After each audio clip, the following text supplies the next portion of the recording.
This is drunk science talk number 2. Um, this isn't necessarily science. Actually, you really have to stretch it to call it science. But I'm rewatching Walking Dead. First episode, Merle stuck up, handcuffed to some shit.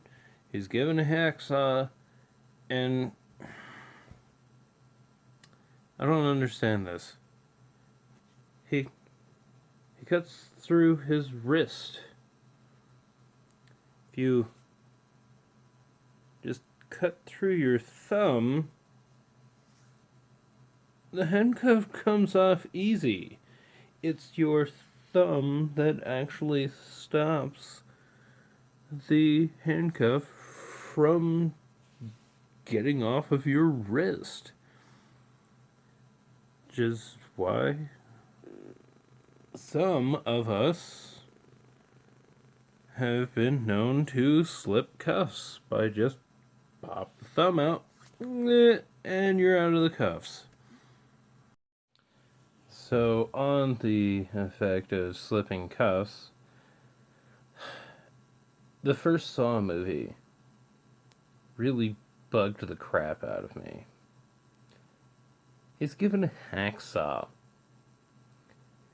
So instead of trying to, I don't know, I guess that trying to saw through what you're hooked into, maybe it might break.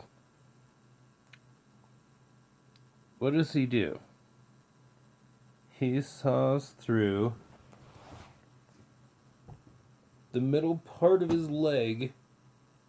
He goes through 2 basically broomstick-sized pieces of bone. At the very least, go through your ankle.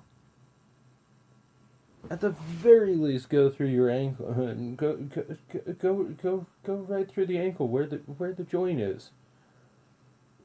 Don't go through all this bone. There's no reason for that. Or better yet, chop off your heel and then just slip the cuff off. Slip the cuff off. Why do these people not think about slipping the cuff off? Whatever. These people aren't escape artists, so I guess that's it. Boop.